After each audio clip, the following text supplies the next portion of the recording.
वक्रतुंड महाकाय सूर्यकोटि समप्रभ निर्विघ्नं कुरु मे देवा सर्वकार्येषु सर्वदा नीलांजन समाभासं रविपुत्रं यमाग्रजं छायामार्तण्डसम्भूतं तन्नमामि शनैश्वरम्। जय शनिदेव। सर, माझा आवाज क्लिअर आहे? सर, आवाज येतोय का? हो हो, क्लिअर आहे. पंचांगामध्ये वरचे आपण इकडच्या डावीकडनं सुरुवात केली होती. त्यामध्ये आपण तिथीपासून सुरुवात केली होती. तिथी बघितले, वार बघितले, तिथीचे प्रकार काय ते पण बघितलं. त्यानंतर आपण आयन बघितले, त्यानंतर ऋतू बघितले. ऋतूनंतर आपण पुढे पक्ष बघितले, शुक्ल पक्ष, कृष्ण पक्ष ते काय असतं. तर ते सर्व आपण इथे बघितलंय. आता आपण तिथीचे प्रकार बघितले. तिथी म्हणजे काय असतं, तिथीचा किती प्रकार आहे, कोणकोणत्या तिथी आहे, त्या संदर्भात आपण सर्व इथं बघितलंय असं. तर आज आपण बघणार आहोत, जसं की आपण इथं तिथीपासून जर सुरुवात केली तर प्रतिपदा, द्वितीया वगैरे हे आपलं झालेलं आहे. त्यानंतरचं येतं ते वार, आणि त्या पुढचा जो कॉलम आहे, त्या पुढचा जो कॉलम आहे तो आहे तो क आणि म लिहिलेले आहे. क म्हणजे कला, आणि मी म्हणजे मिनिट. म्हणजे हे एक प्रकारचे तास आणि मिनिटच आहे. पण हे जे तास आणि मिनिट आहे, इथे जी वेळ दिलेली 12:50ची, तर ही जी वेळ आहे ही संपण्याची वेळ आहे असं. म्हणजे इथल्या ज्या पूर्ण वेळा ज्या दिलेल्या आहे त्या ती तिथी संपण्याची वेळ आहे. आता प्रतिपदा जर बघितली आपण इथे, तर ती संपते 12:50 तर ह्या ज्या वेळा आहे इथं, या पूर्ण संपण्याच्या वेळा असतात. म्हणजे प्रतिपदा इथे संपते 12:50. आणि आपण ते फॉर्मॅट बघितलंय हेच पंचांगाचं, घड्याळ कसं असतं ते आपण बघितलंय, की ते आपण 12 नंतर जसं एक म्हणतो, तर इथं पंचांगामध्ये 12 नंतर 13 येतो. 13 म्हणजे पंचांगामध्ये 13 लिहिलेलं असेल तर समजायचं की एक वाजलाय असं. आता त्यानंतर आपण जो पुढचा कॉलम बघणार आहे त्यामध्ये आहे नक्षत्र. आणि नक्षत्र, आणि नंतर तिथे समोर आहे क आणि मी, म्हणजे ही पण वेळच आहे. हे पण तास आणि मिनिटच आहे. जसे इथं प्रतिपदा संपायचे क आणि मी म्हणजे की तास आणि मिनिट आहे, तसेच इथे नक्षत्राच्या कॉलम मध्ये हे तास आणि मिनिटच आहे. इथे नक्षत्राच्या कॉलम मध्ये दिसतंय आपल्याला रेवती, आणि त्याच्या समोर आहे तास आणि मिनिटामध्ये दिसतंय की 16:35. म्हणजे 16:35 रेवती नक्षत्र हे संपणार आहे. तर हे रेवती नक्षत्र संपण्याची वेळ आहे. आता आपण बघू की नक्षत्र म्हणजे नेमकं काय असतं. नक्षत्र, किती नक्षत्र असतात, नक्षत्राचे प्रकार कोणते असते, त्यावर आपण त्याचे डिटेल्स अभ्यास करू असं.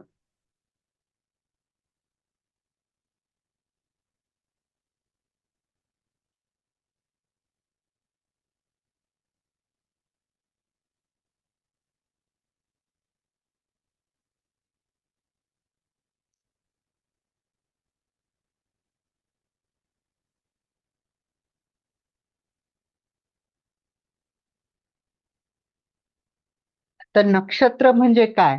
तर नक्षत्र म्हणजे आपल्या अवकाशामध्ये जे असे असंख्य तारे आहेत, जे तारे वर्षानुवर्ष एकाच ठिकाणी स्थायिक आहे, म्हणजे त्यांची हालचाल वगैरे काही नाही, ते एकाच ठिकाणी असतात. त्यांची हालचाल वगैरे काहीही होत नाही, ते वर्षानुवर्ष ते एकाच ठिकाणी आहे.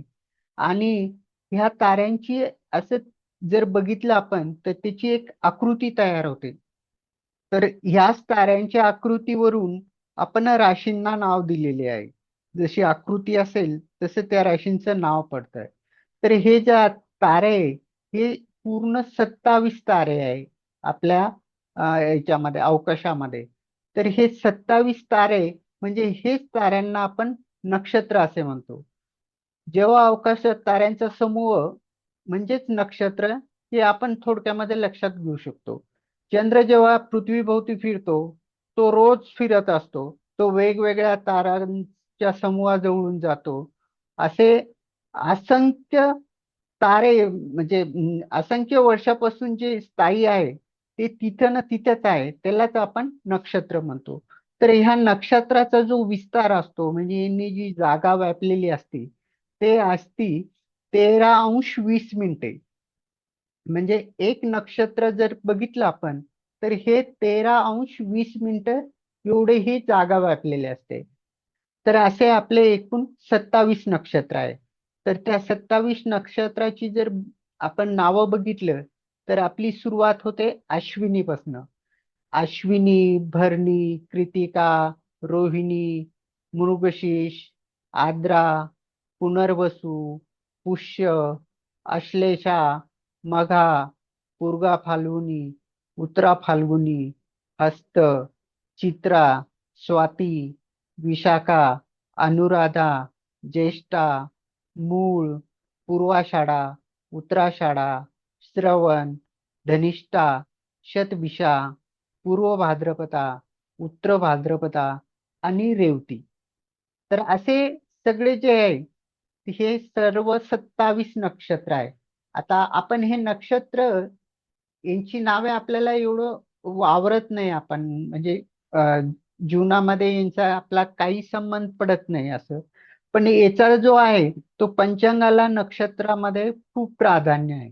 प्राधान्य असं की ज्यावेळेस पण काहीही मुहूर्त बघतो आपण, एखाद्या लग्नाचं मुहूर्त असेल किंवा एखाद्याचं नामकरण विधी असेल, ग्रहप्रवेशाचं मुहूर्त असेल, एखाद्याला नवीन गाडी घ्यायची असेल, म्हणजे थोडक्यात की जे पण आपण शुभ काम करतो त्या शुभ कामाची सुरुवात जी करतो आपण त्यावेळेस आपण पंचांग बघतो आणि त्या पंचांग बघून मुहूर्त काढतो. तर मुहूर्त काढण्यामध्ये नक्षत्राचा खूप महत्वाचा वाटा असतो. त्यानंतर आपल्या जन्मकुंडलीमध्ये चंद्र कोणत्या नक्षत्रात आहे, कोणत्या अ, अ, नक्षत्र स्वामी कोणता आहे ते आपल्याला पुढे डिटेलमध्ये ज्यावेळेस आपण कुंडली वगैरे बनवू त्यावेळेस आपण हे पूर्ण शिकणारच आहे. फक्त एवढं लक्षात ठेवायचं की आपल्या हे अवकाशामध्ये 27 नक्षत्र आहे आणि या नक्षत्राचा क्रम आपण जे आता हे बघितलं याप्रमाणे आहे. आता हे जे नक्षत्र आहे हे नक्षत्राचं ज्यावेळेस आपण पान नंबर 28 काढतो पंचांगाचं तर तिथे पूर्ण दिलेलं असतं नक्षत्र.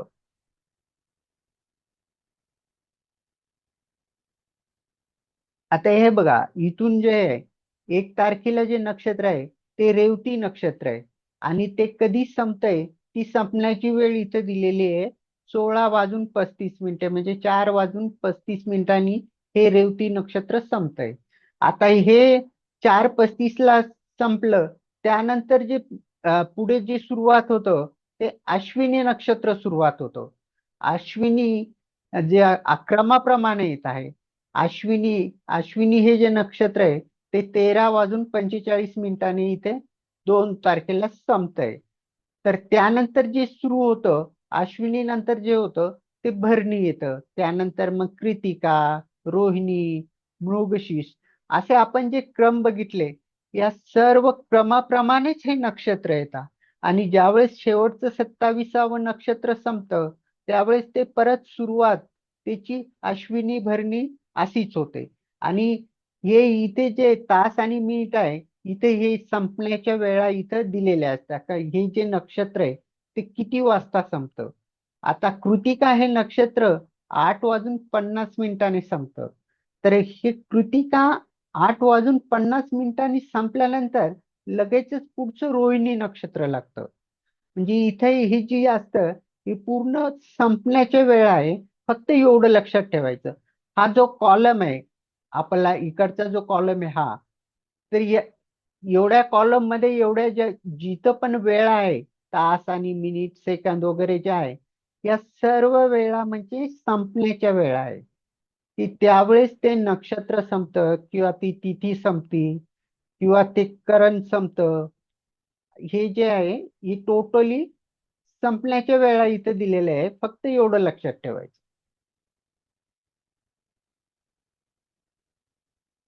आता नक्षत्र झाल्यानंतर पुढचा जो भाग येतो तो म्हणजे योग.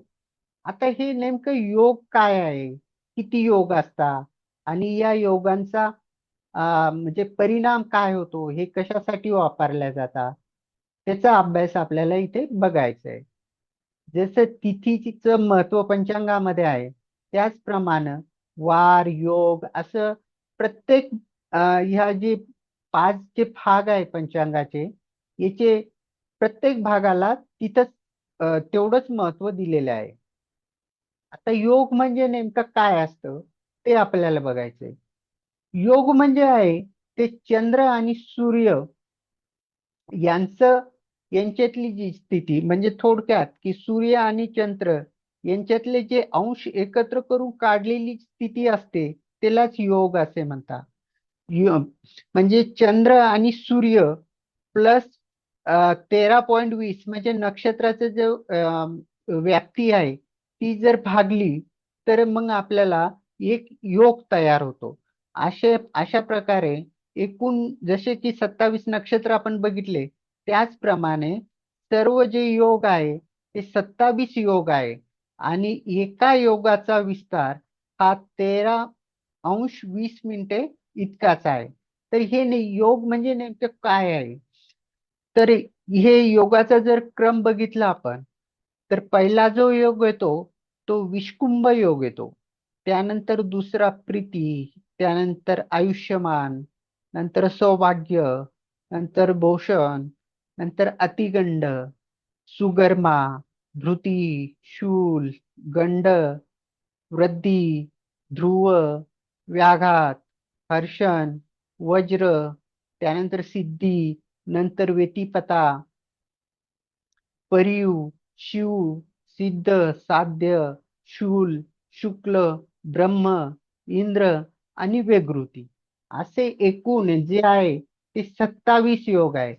तर या जे योग आहे या योगांचा पण वापर मुहूर्त काढण्यामध्ये खूप होतो.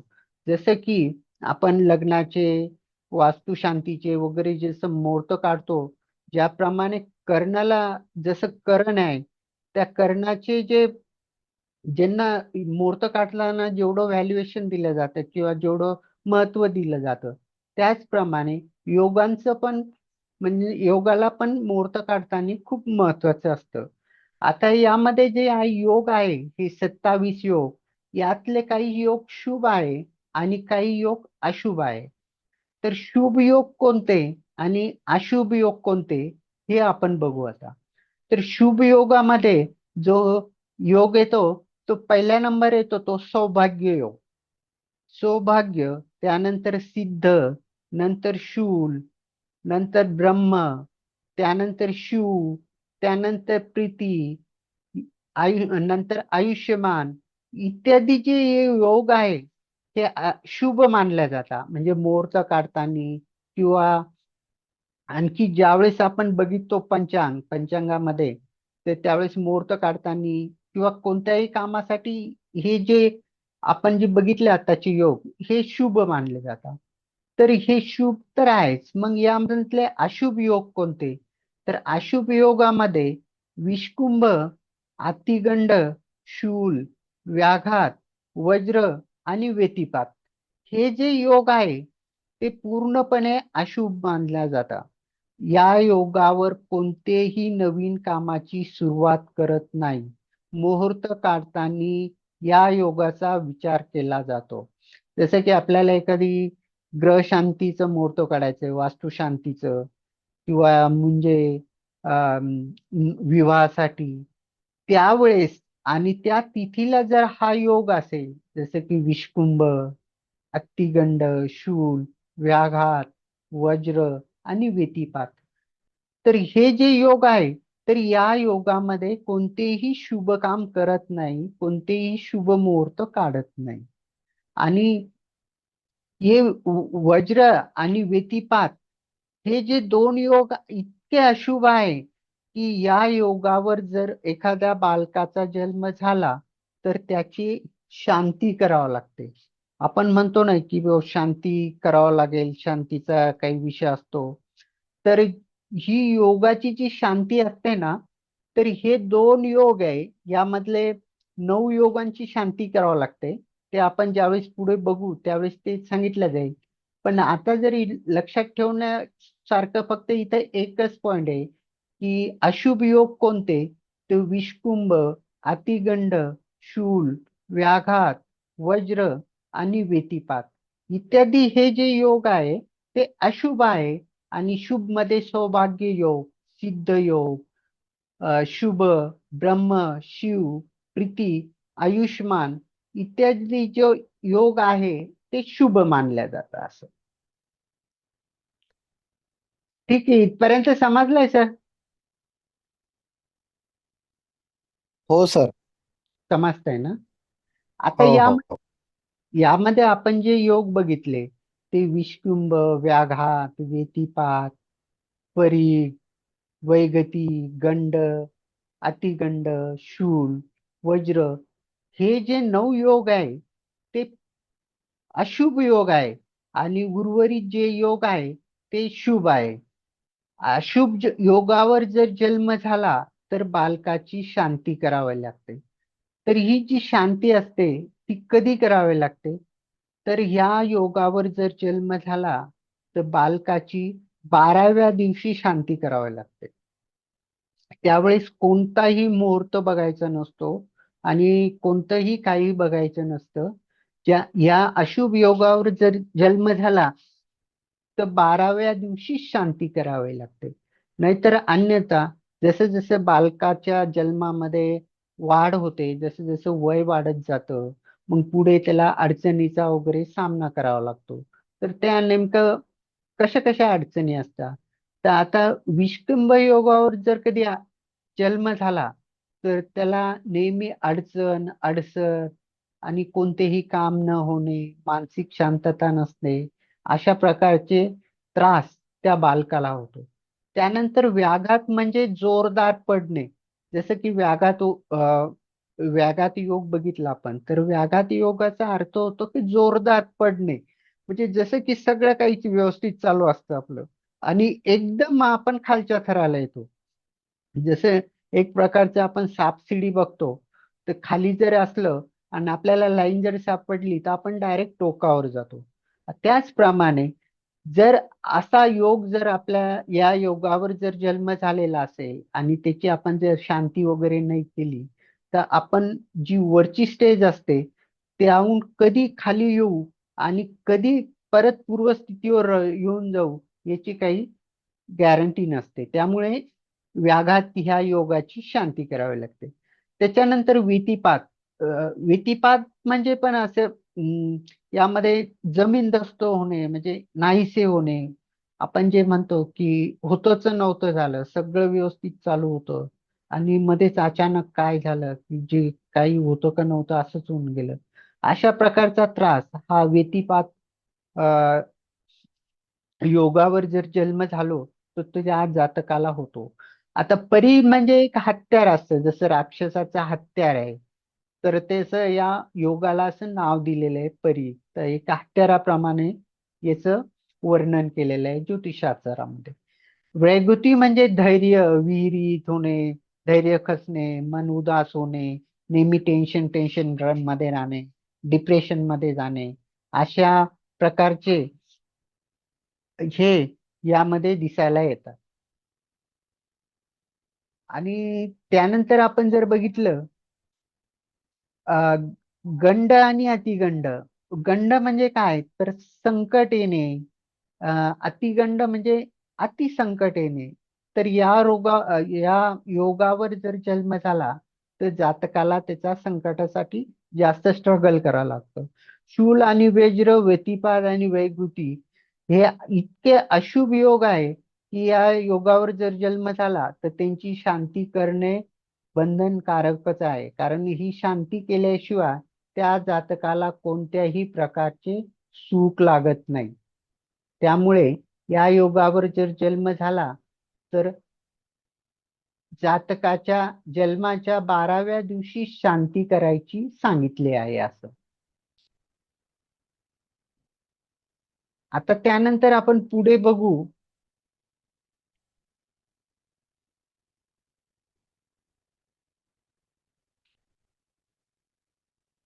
सर, लक्षात येते ना योग? हो हो. येत आहे ना? ठाकूर मॅडम, समजताय का? तुम्ही लेट जॉईन झालाय का? हो, लाईट गेलेली ना आमच्या इथली, म्हणून ओके. आता जॉईन झाले. ओके. आता आपण बघितलं, नक्षत्र बघितले, त्यानंतर योग बघितले. सर, इथं जे आहे ना, 1 तारखेला, सॉरी, प्रतिपदेला, इथं जे योग दाखवलाय, स्क्रीन दिसते ना सर मोठी? हो हा. हा इथे जो योग दाखवला आहे, हे इंद्र योग, हा जो आहे, त्याची जी इथे जे आहे, समाप्तीची वेळ दिलेली आहे, म्हणजे 17:54 हा जो योग आहे, हा समाप्त झालेला आहे. आणि त्यानंतर वैघृती हा योग चालू झालाय. आणि हा जो संपण्याची वेळ आहे, इथं 13:46 दिलेली आहे. त्यानंतर विषकुंभ, प्रीती, आयुष्मान, सौभाग्य, असे हे सिरियल प्रमाणे हे योग आहे, हे चालू होते. ते योगाच्या कॉलम मध्ये फक्त एवढंच असतं, अगोदर योगाचं नाव असतं आणि समोरची जी म्हणजे वेळ जो दिलेला असतो, तो योगाचा वेळ, हा वेळ योग संपण्याचा वेळ आहे, योग सुरू होण्याचा नाही. जसं आपण तिथी बघितलं की प्रतिपदा ही 12:50 इथे संपलीये. तर फक्त हे लक्षात ठेवायचं की ह्या ज्या वेळा आहे, त्या पूर्णपणे, तो दिवस असो, तिथी असो, वार असो, नक्षत्र असो किंवा करण असो, ह्या ज्या आहे त्या संपण्याच्या वेळा आहे. आता आपण योग तर बघितले, आणि योगाचे शुभ अशुभ हे योग पण आपण बघितले. तर आपण आता पुढचा भाग बघणार आहोत पंचांगाचा,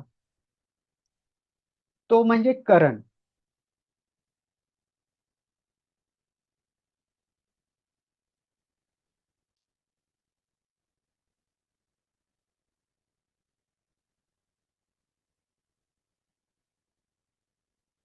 आता इथे दिलेलं आहे, कर्णामध्ये बघतो आपण, तर हे दिवाकरण, आणि त्यानंतर समोरच दुसरा कॉलम आहे आणखी, तो म्हणजे रात्रोकरण. तर हे दिवाकरण आणि रात्रोकरण म्हणजे नेमकं काय ते आपण समजून घेऊ. पहिले करण म्हणजे काय हे आपण समजून घेऊ, म्हणजे मग आपल्याला इकडे बघण्यामध्ये लक्षात येईल की करण म्हणजे नेमकं काय असतं.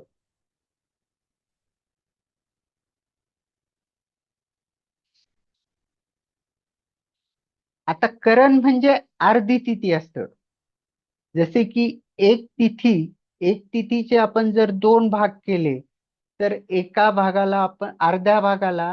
तिथीच्या अर्ध्या भागाला आपण करण असे म्हणतो. आता प्रत्येक तिथी बघितली आपण, ती 12°20 इतकी असते, म्हणजे ते चंद्राच्या गतीवर आधारित असते. म्हणजे एका तिथीत दोन करण.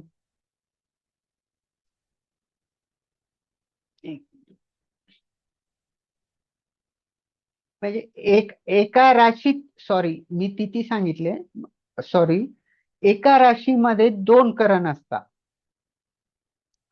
म्हणजे एका राशीचे जर दोन भाग केले, तर अं, त्याच्या एका भागाला एक करण, एक नाव दिलेलं आहे करणाचं, आणि दुसऱ्या भागाला दोन. म्हणजे फक्त एवढं पॉइंट एवढंच आहे इथे, की एका राशीमध्ये दोन करण असतात, आणि असे एकूण 11 करण मानली गेलेली आहे. तरी हे जे करण आहे, या कर्णामध्ये पण दोन प्रकार असतात.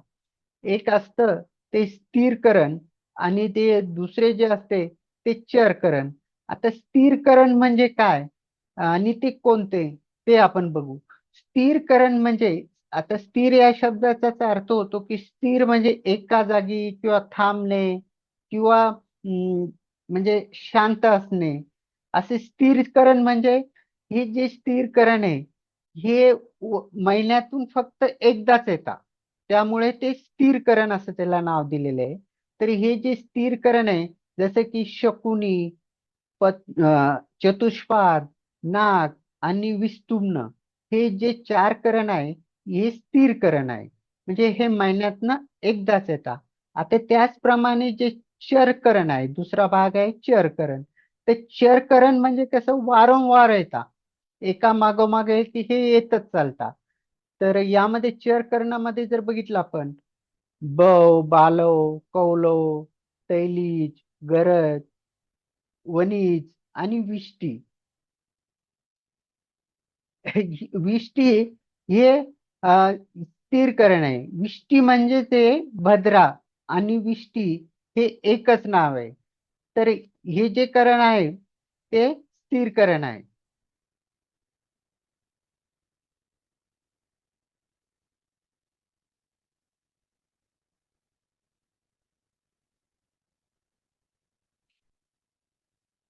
आता इथे बघितलं आपण, इथं दिवाकरण येत आहे, इथं बव दिलेलं आहे असं. आणि त्यानंतरचे जे पुढचं कॉलम आहे ते रात्रकरण. हे अ, एका तिथीमध्ये म्हणजे दोन करण येतात, त्यामुळे जे दिवसा जे करण येतं ते दिवाकरण, आणि जे दुसरं येतं ते अ, रात्रीचं जे करण येतं तर त्याला रात्रकरण असे म्हणतात. आता इथे बव बव हे करण आहे, हे दिवसाचं आहे. म्हणजे प्रतिपदेला हे जे 12 वाजून 50 मिनिटाला हे जे करण संपलं ते बव करण होतं. आणि बव करणानंतर जे दुसरं चालू झालं ते बालव, इथं बाल लिहिलेलं आहे. बाल म्हणजे बालव, इथं शॉर्ट फॉर्म दिलेले असते पूर्ण करण्याच्या नावाचे. तर त्यानंतरचं जे करण येतं ते बालव करण आहे. आणि ते जे संपतं ते रात्री 23 वाजता संपतं. तर म्हणजे आपण ज्याप्रमाणे इकडे योग बघितले, इंद्र नंतर विकृती नंतर विष्कुंभ प्रीती, तर आपण असं खाली खाली जात होतो. पण करणामध्ये दोन करण असतात, जसे की दिवाकरण म्हणजे दिवसाचं करण आणि रात्रोकरण म्हणजे रात्रीचं करण. तर करण बघताना त्याच तिथी समोर जावं लागतं आपल्याला. म्हणजे दिवसाचं एक करण असतं आणि रात्रीचं एक करण असतं. म्हणजे एका दिवसामध्ये आपल्याला दोन करण इथं बघायला मिळतात. आणि इथे बालव संपल्यानंतर त्या दिवशी दुसऱ्या दिवशी जे पहिलं करण लागतं तर ते कौल करण लागतं. ते संपतं 9 वाजून 12 मिनिटांनी. आणि त्यानंतर आहे ना, रात्री जे लागतं ते इथे पुढे नाव दिलेलं असतं. म्हणजे ह्या कॉलम नंतर आपल्याला समोर या कॉलमला जावं लागतं, त्यानंतर इथे खाली यावं लागतं, त्यानंतर समोर जावं लागतं. अशी ही पंचांग बघण्याची पद्धत असते. आता करण आपल्याला, करणाची आपण माहिती घेतली की जसं की दिवाकरण आणि रात्रकरण म्हणजे दिवसाचं एक करण आणि दुसरं जे आहे ते रात्रीचं एक करण. आता त्यानंतरचा जो पुढचा कॉलम येतो तो म्हणजे दी. आता हे दी काय आहे, आणि त्याच नंतर त्याच्या समोर जर बघितलं आपण, र आणि उ येतं. तर र आणि उ म्हणजे काय आहे, तर रवीचा उदय म्हणजे सूर्य उगवणे, आपण त्याला म्हणतो ना सूर्योदय. तर इथं शॉर्ट फॉर्म मध्ये र उ म्हणजे रवीचा उदय आहे. आणि त्याच समोरच्या कॉलम मध्ये र अ आहे, म्हणजे रवीचा अस्त आहे. रवीचा अस्त म्हणजे काय, सूर्य मावळणे, म्हणजे सूर्यास्त होणे. ज्योतिषशास्त्राच्या भागात म्हणजे भाषेत जर म्हटलं आपण तर सूर्यास्त होणे. तर हे जे दोन कॉलम आहे, रवी उदय आणि रवीचा अस्त म्हणजे सूर्यास्त. तर इथे जे आपण बघितलं की रवी म्हणजे सूर्याचा जो उदय होतो जनरली 6 वाजून काही मिनिटांनीच होतो, जसं की 6:10, 6:05 असे प्रत्येक ऋतूमध्ये किंवा प्रत्येक हवामानामध्ये वेगवेगळ्या वेळेस उदय होतो. पण जनरली जर बघितलं आपण, 6 नंतरच उदय होतो रवीचा. म्हणून इथं जे 6 दिलेलं आहे, इथल्या कॉलम मध्ये बघा 6:36 असं लिहिलेलं आहे. तर हा जो टायमिंग आहे इथं 6 हे कॉमन आहे आणि पुढे जे हे 36 जे दिलेले आहे ते मिनिटं आहे. म्हणजे की प्रतिपदेला रवीचा जो उदय आहे, म्हणजे सूर्य ज्यावेळेस उगवणार आहे तर तो केव्हा उगवणार आहे, तर रवीचा उदय हा सकाळी 6:36 आहे. इथं 6 तुम्हाला नेहमी कॉमन दिसेल, त्याच्या पुढे 36 दिसेल. त्याच नंतर जर खाली बघितलं आपण द्वितीयेला, तर इथं 35 लिहिलेलं दिसतं. इथं फक्त ओन्ली 35 आहे. तर हे 35 काय आहे, तर हे 35 म्हणजे 6:35 आहे. जसं वरती आपण इथे 6 हा कॉमन धरला आणि खाली 36 होतो प्रतिपदेला, तर म्हणजे 6:36 झाले. त्यानंतरचे द्वितीयेला जर बघितलं आपण, तर द्वितीयेला फक्त 35 लिहिलेलं दिसेल. आणि त्यानंतर जर तृतीय अ, म्हणजे 1 तारखेला जर बघितलं आपण, 1 तारखेला इंग्रजीच्या 1 तारखेला जर बघितलं आपण, तर इथं फक्त 34 लिहिलेलं दिसेल. त्यानंतर जर आपण 2 तारखेला बघितलं, इथं फक्त 33 लिहिलेलं दिसेल. तर म्हणजे हे काय आहे, तर हे मिनिटं आहे. किती वाजून किती मिनिटं, ते जनरली जनरली म्हणजे 6चा सूर्य उदय असतो, तर 6:34, 6:33. इथं प्रत्येक वेळेस फक्त मिनिटं येतील. 6 हे कॉमन असणार आहे इथे. आता जसं की 6:31, त्यानंतर 5 तारखेला सूर्य उदय कधी झाला, 6:31. म्हणजे फक्त इथं लक्षात ठेवायचं आहे काय, रवीचा जो उदय होतो 6 नंतरच होतो आणि त्याच्यातले जे कॉलम मध्ये पुढे दिलेले असतात ते मिनिटं दिलेले असतात. तसंच रवीचा समोरच इथं अस्त आहे. रवीचा अस्त होणं म्हणजे काय, म्हणजे सूर्यास्त होणे. तर रवीचा जे सूर्यास्त होतो तो पण संध्याकाळी जनरली 6 नंतरच होतो. तर तर इथे जे 18 दिलेलं आहे, तर पंचांगाच्या वेळानुसार 18 म्हणजे संध्याकाळचे 6 वाजता. तर हे बघा, जर आपण 30 तारखेला इंग्लिश कॅलेंडरनुसार 30 तारखेला म्हणजेच प्रतिपदेला जर आपण इथे बघितलं, तर 18:51 इथं दिसतंय. तर हे 18:51 म्हणजे 6:51 सूर्यास्त झाला. त्यानंतर जर आपण 31 तारखेला बघितलं, तर 31 तारखेला इथं फक्त 51 दिसतंय. इथं 6 हे कॉमन आहे आणि हे 51 हे मिनिटं आहे. तर 31 तारखेला पण सूर्याचा जो अस्त झाला, म्हणजे सूर्यास्त झाला, तो 6:51 झाला. त्यानंतर 1 तारखेला पण 6:51 झाला. त्यानंतर इथे जर 2 बघितलं आपण 2 तारखेला, तर 2 तारखेला इथे 52 दिसतंय फक्त.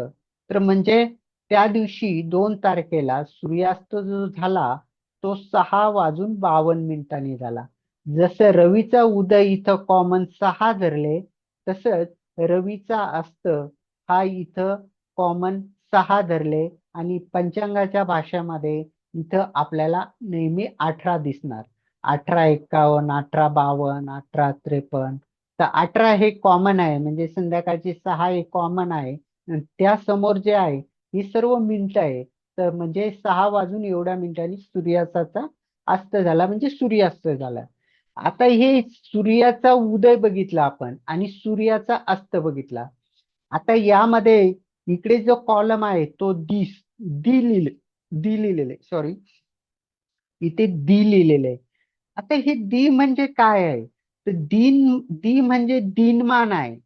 म्हणजे सूर्यास्तापासून, सॉरी, सूर्य उदयापासून सूर्यास्तापर्यंत हा पूर्ण दिनमान किती आहे, किती तास आहे, किती मिनिटं आहे, हे इथं दिवस म्हणजे हे दिनमान किती आहे हे इथं दिलेलं आहे. आता इथे बघा, रवीचा उदय जर सकाळी प्रतिपदेला म्हणजे 30 तारखेला सकाळी रवीचा उदय झाला 6:36. हं? त्यानंतर रवीचा जो म्हणजे सूर्यास्त झाला संध्याकाळी 6:51. जर आपण 6:36, 6:36 हा रवीचा उदय आणि हा जो आहे हा अस्त आहे. तर उदयामधून आस्तामधून जर आपण उदय मायनस केला तर त्याची जी बेरीज येते म्हणजे त्या दिवशी असं दिनमान निघतं. तर आपल्याला हे प्रत्येक वेळेस काही करायची गरज नाही, इथं ऑलरेडी दिलेलं असतं. तर जसे इथं 6 कॉमन आहे, इथं पण संध्याकाळचे 6 कॉमन आहे. तर इथं जे आहे आपला बघा प्रतिपदेला सूर्याचं जे दिनमान दिलेलं आहे हे 12 वाजून सॉरी 12:15 असं दिलेलं आहे. 12 म्हणजे काय आहे? तर 12 तासाचा एक दिवस असं इथे धरलेलं आहे. तर टोटल दिनमान जे आहे इथं 12:35 12:15 आहे. म्हणजे टोटल सूर्योदयापासून सूर्यास्ताचा जो दिनमान काढला हा 12 तास 15 मिनिटे निघाला. त्यानंतरच पुढे आपण जर द्वितीयाला बघितलं इथे हे 16 आहे. तर 16 काय आहे? तर 12 कॉमन आहे म्हणजे 12 तास आणि 16 मिनिटं आहे. त्यानंतर आपण 1 तारखेला जर बघितलं तर इथं 17 दिसतात. इथं पण 12 कॉमन येतं. जसं इथं 6 कॉमन आहे रवी उदय मध्ये, रवी अस्त मध्ये जसं संध्याकाळचे 6 इथं 18 दिलेले म्हणजे संध्याकाळचे 6 कॉमन आहे. इथं तसं दिनमान मध्ये 12 तास हे कॉमन असतात. आणि त्यानंतर जे जे असतं वरती तर ते सगळे इथं मिनिट असतं. ठीक आहे, समजलं इथपर्यंत? हो. समजतंय ना? हो. ते एक विचारायचं होतं.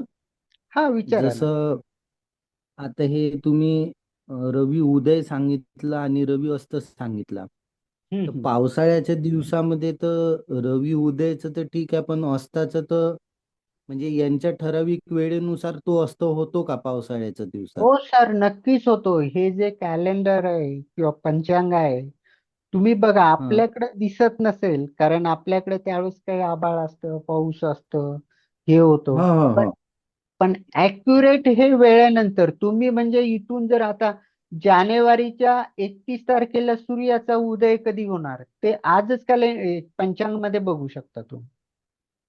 अच्छा, म्हणजे ते आपल्याकडे नाही दिसत, पण जिथे आकाश मोकळं आहे त्यांना तिथे दिसते. हो दिसतो दिसतो. बरोबर कारण त्याचा बरोबर जो बरोबर. वेळ जो आहे तो ठरलेला आहे की याच वेळेला रवीचा उदय होणार आणि रवीचा हा. अस्त होणार म्हणजे दिवस मावळणार.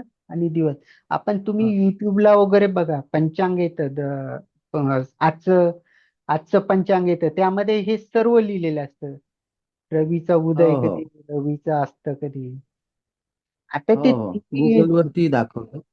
हो दाखवतो गुगलवर वगैरे. आणि हो ते पंचांग नाहीये ना तुमच्याकडे म्हणून ते येत नाही. तुमच्याकडे पंचांग आलं का त्यामध्ये पूर्ण वेळा बघा. हो हो पंचांग केलंय का सर, तुम्ही बुक केलंय ना? हो हो. मी स्क्रीनशॉट पाठवला आणि तुम्हाला सोमवारी येणार आहे माझं. सोमवारी ना मॅडम तुमचं पण झालंय ना बुकिंग, ठाकूर मॅडम? झालंय माझा, येईल 2-3 दिवसात येईल. हा तर मग आता तुम्ही हा तर काय करा आपण हा जो व्हिडिओ आहे ना तो तुम्ही 1-2 वेळेस बघा आणि पंचांग आल्यानंतर परत पंचांग समोर ठेवून बघा. म्हणजे तुमचे सगळे डाऊट्स जे आहे ते सर्व क्लिअर होतील असं. हो हो चालेल. हा. कारण तुम्हाला स्क्रीनवर आहे ना एवढं दिसत असेल समजत असेल पण लक्षात येत नाहीये ते ज्यावेळेस आपल्या समोर पंचांग राहील ना त्यावेळेस बघा. आणि काही प्रॉब्लेम आला तर मला व्हॉट्सअपला तसं मेसेज करा किंवा क्लासमध्ये जरी सांगितलं तर आपण या टॉपिक मध्ये घेत जाऊ. आता हे पुढे आपल्याला हेच आहे सर्व नक्षत्र योग करण आणि रवीचा उदय रवीचा असतं याच्याशी आपला काही संबंध नाही याचे जास्त कारण ते सॉफ्टवेअर मध्ये असतं सगळं. तर ते सगळं आपल्याला दिसतं असं. आता आपण सर फक्त एवढा एक कॉलम घेऊ इथं या समोरचा चंद्र राशी प्रवेश आणि हो त्यानंतर इकडचा जो भाग आहे आपला हा जो राहिलेला आहे ना हो. हा भाग तुमच्याकडे पंचांग आल्यानंतरच घेऊ आपण कारण ते ना तुमच्या समोर पंचांग असल्यानंतर समजेल तुम्हाला असं. चालेल. हा तर चालेल. सर हो कारण म्हणजे शिकून पण तुमच्या व्यवस्थित लक्षात नाही येणार ते. त्यामुळे म्हणतो मी आपण हा राहिलेला भाग मी स्वतः घेईल तुमचा त्यात काही अडचण नाही. फक्त आपण इथं इकडचा जो टॉपिक आहे हा आपण इथे एंड करू म्हणजे करण नक्षत्र आणि हे सगळं. आता हे सर्व बघितलं सर आपण, यात ज्या सर्व तारखा आहे या कशाच्या आहे, सॉरी, या सर्व ज्या वेळा आहे तर ह्या पूर्ण संपण्याच्या वेळा आहे, बरोबर? हा बरोबर ना? हा हा हा. पण इथं जे आहे ना, इथली हा जो कॉलम आहे, चंद्र राशी प्रवेश, म्हणजे त्या दिवशी चंद्र कोणत्या राशीत आहे, तर हा जो आहे ना राशी प्रवेश आहे, म्हणजे राशीमध्ये प्रवेश केल्याची वेळ आहे, म्हणजे ही सुरुवात आहे. फक्त एवढं इथं या 28 पेज नंबर मध्ये एवढा एक डिफरंट आहे. या इकडच्या ज्या वेळा दिलेल्या आहे त्या पूर्ण म्हणजे नक्षत्र, योग, करण आणि दिनमान ह्या सगळं संपण्याच्या वेळा आहे या इकडच्या. आणि इथं जे चंद्र राशी प्रवेश जो आहे ना, आता इथे 30 तारखेला जर बघितलं आपण तर मेष राशीमध्ये चंद्र आहे. तर मेष राशीमध्ये चंद्राचा प्रवेश केव्हा होतो, तर तो 16 वाजून 35 मिनिटांनी होतो. 16 म्हणजे काय, तर पंचांगाच्या भाषेमध्ये 16 म्हणजे 4 झाले, म्हणजे 4 वाजून 35 मिनिटाला चंद्र हा मेष राशीत येणार आहे, अशी त्याची म्हणजे ख्याती आहे, असं त्याचं इथं सांगितलेलं आहे. त्याचप्रमाणे आपण 1 तारखेला जर बघितलं तर चंद्र हा वृषभ राशीत येतो. तर तो केव्हा येतो, तो 16 वाजून 30 मिनिटांनी हा कुठे येतो, वृषभ राशीत येतो. त्यानंतर 2 तारखेला पण तो वृषभ मध्येच राहतो. म्हणजे चंद्र जर बघितला तर प्रत्येक राशीमध्ये किमान 2.25 दिवस राहतो. चंद्र हा जलद गतीचा ग्रह आहे, जास्त काळ एका जागी थांबत नाही. तर तो सगळ्यात स्पीडवान ग्रह आहे. चंद्रा इतकी स्पीडवान कोणीच नाही. फक्त तो एका राशीमध्ये जे 2.25 दिवस असतो. बाकीचे जे ग्रह आहे ते एका राशीमध्ये खूप खूप वर्ष राहतात. फक्त चंद्रच असा एक ग्रह आहे की तो एका राशीमध्ये किमान 2.25 दिवस असतो. आता इथे बघितलं आपण, तो 16 वाजून 30 मिनिटांनी म्हणजे 4 वाजून 30 मिनिटांनी वृषभ राशीत आला 1 तारखेला. त्यानंतर 2 तारखेला परत तो वृषभ मध्येच होता. त्यानंतर तो 3 तारखेला संध्याकाळी म्हणजे 18 वाजून 22 मिनिटांनी म्हणजे सायंकाळी 4 वाजून 22 मिनिटांनी तो मिथुन राशीत आला. त्यानंतर 4 तारखेला पण तो मिथुनच राशीत होता. नंतर 5 तारखेला तो कर्क राशीत आला. त्यानंतर 6ला तो कर्क मध्येच होता. 7ला पण कर्क मध्येच होता. आणि मग तो 8 तारखेला सिंह राशीमध्ये आला. तर ह्या ज्या राशीचे जे आहे, हे राशीचे जे क्रम आहे, मेष, वृषभ, मिथुन, कर्क, सिंह, या या सिरियल वाईज प्रमाणे तो त्याच्या त्याच्या पुढच्या राशीमध्ये चालला जातो. जसं की मेष मध्ये असेल तर लगभग 2.25 दिवस तो मेष मध्ये राहतो आणि त्यानंतर वृषभ राशीत चालला जातो. त्यानंतर वृषभ राशीनंतर तो पुढे मिथुन मध्ये जातो, मिथुन नंतर कर्क मध्ये जातो. हे असे क्रमवाईज तो जो आहे असे आपले राशी परिवर्तन करत असतो. फक्त इथे लक्षात ठेवायचा एक पॉइंट म्हणजे हा, की हे जे 16:35 आहे म्हणजे ही जी वेळ दिलेली आहे तर ही प्रवेशाची वेळ आहे त्याची.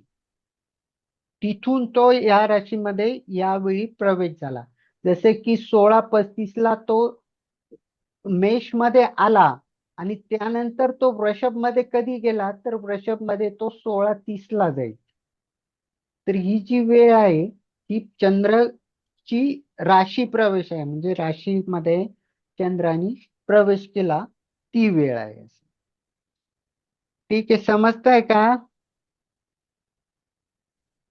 हो हो समजतंय ना? समजत आहे. फक्त ते एवढं विचारायचं होतं, हे चंद्र राशी प्रवेश मध्ये जसं पहिलं जे आहे 16 वाजून 35 मिनिटं, हम्म. त्याच्या समोर ते मेषच्या समोर न वर तर टिंबक आहे. न म्हणजे काय? न म्हणजे हे आहे ना, हा हा हा, हे इथं चंद्र राशी प्रवेश आणि हे 16:04 नंतर आहे सर, ते सोळा अच्छा, चार नंतर. 16:35च्या नंतर. हो सॉरी 16:35 नंतर. 16:35 नंतर म्हणजे बर. तो 16लाच त्याचा प्रवेश झाला. मग त्यानंतर तो या राशीत आहे असं. हम्म. ठीक आहे. हा, हे न जे आहे ना ते नंतर आहे. आता इथं पण 16:30 नंतर हम्म. तिथे त्यांनी एक शब्द दिलेला आहे. तर आता जसं आपण आरंभ म्हणतो की सुरुवात होते, तर 16:35 नंतर म्हणजे मी त्याची वेळ जी आहे ती 16:35च ग्राह्य धरल्या जाते. तर ऍक्च्युली जे आहे तर ती म्हणजे ती वेळ दर्शवतं ते त्यानंतर. हे संस्कृत म्हणजे सांगणं झालं असं की त्यानंतर त्यापूर्वी असं. तर इथे न म्हणजे नंतर येता येते असं. बरोबर. आणखी काही विचारायचंय का? ठाकूर मॅडम, तुम्हाला काही प्रॉब्लेम आहे का? नाही नाही, काहीच नाही. समजतंय ना पण शिकवलेलं? हो हो, जा- समजतंय. ठीक आहे, मग बरं. कोणाचे काही प्रश्न नसेल तर मग थांबायला काही हरकत नाही असं. हो हो चालेल. हो हो, चालेल. ओके, धन्यवाद, आभारी आहोत, शुभरात्री. शुभरात्री. शुभरात्री.